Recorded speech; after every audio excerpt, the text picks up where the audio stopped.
à toutes et à tous la Team Kiefer, j'espère que vous allez bien.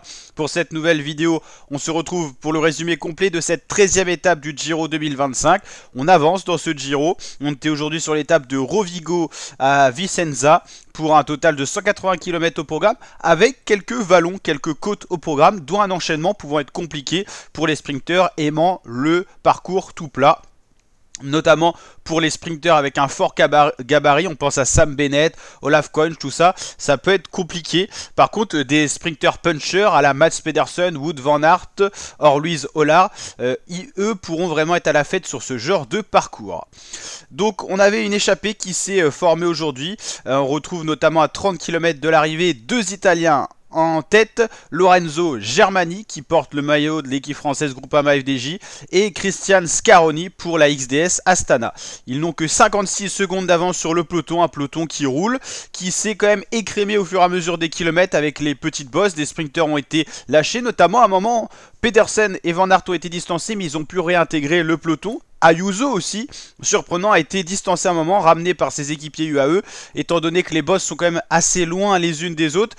Ayuso a notamment pu rentrer dans le peloton, mais est-ce que c'est dû à sa blessure? Vous savez qu'il a peut-être eu des points de suture au niveau du genou, et c'est peut-être ces points de suture qui l'ont peut-être un peu embêté. C'était à la veille du contre-la-montre qu'il a eu cette chute assez marquante, c'était sur les Strade Bianche.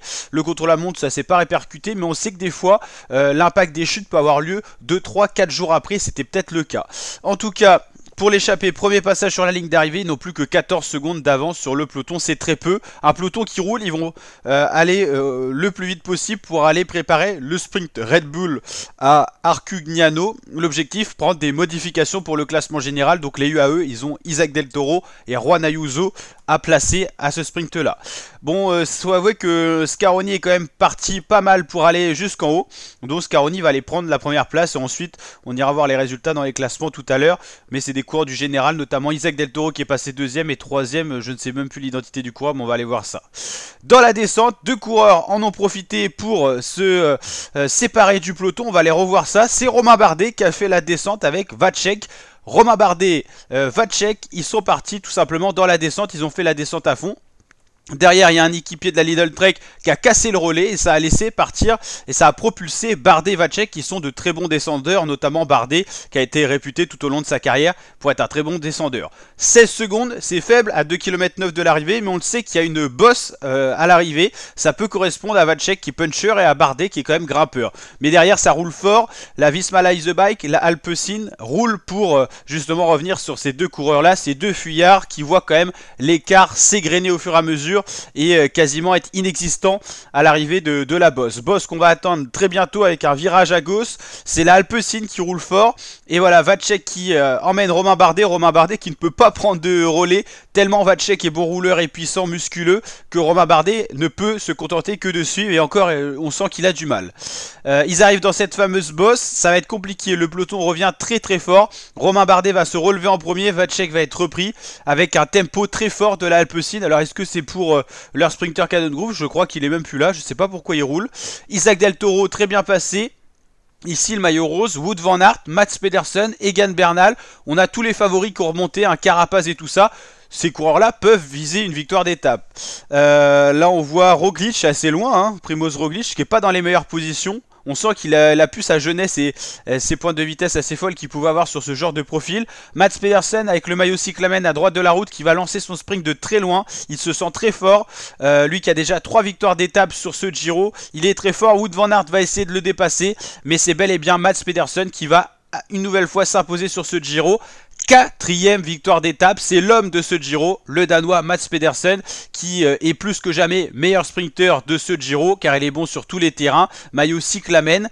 Mats Pedersen s'impose devant Wout van Aert. Le duel qu'on attendait au début de Giro commence à avoir un peu plus lieu. Van Aert se sent mieux, mais c'est toujours Pedersen le plus fort. Donc Pedersen, Van Aert, Isaac Del Toro, qui reprend encore un peu de temps avec les modifications au général, mais également avec la petite cassure. Il grappille des petites secondes. Rémi Rocha, bonne performance 4ème, ça suffit pas pour gagner. Dorian Godon pour la Décathlon AG2R 5ème. Roglic quand même 6ème. Au final, devant Ayuso, Tiberi, G, Olar et Bernal. On va aller voir justement le classement général. Mais Isaac Del Toro, on l'a dit, regrappille quelques secondes. Primoz Roglic est dans le bon groupe, mais il perd un peu de temps face à Isaac Del Toro. Attention à Isaac Del Toro qui construit, qui consolide son maillot rose au fur et à mesure des journées. Ça montre qu'il est régulier et en forme. Et ça, sur 3 semaines, c'est très important. Peut-être que ce Giro va se jouer à quelques secondes. On va aller voir les classements s'ils sont actualisés. Et il y a toujours ce problème sur le site du Giro, c'est que les classements ne sont jamais actualisés. On n'a toujours pas les résultats de la 13e étape. Après, au niveau du général, je vous avoue que ça ne va pas beaucoup changer. Juste que Isaac Del Toro va reprendre 5 secondes à Ayuso. Il se retrouve donc plus à 33 mais à 38 secondes. C'est toujours important. Ça montre l'état de forme régulier du Mexicain. Donc toujours Del Toro maillot rose. Ayuso toujours deuxième. Tiberi, Yates, Roglic, Carapaz, Ciccone, Brandon McNulty, Adam Yates, Timon Arensman. Ça bouge pas. Le maillot cyclamen de Mats Pedersen va une nouvelle fois de plus consolidé, hein. Il fait les sprints intermédiaires, il fait les sprints à l'arrivée et puis il gagne surtout, c'est surtout ça. Le maillot de meilleur grimpeur ça change pas, c'est Fortunato qui a pris énormément de points. Et le maillot blanc, Isaac Del Toro, porté par procuration par un autre coureur de la UAE, Juan Ayuso.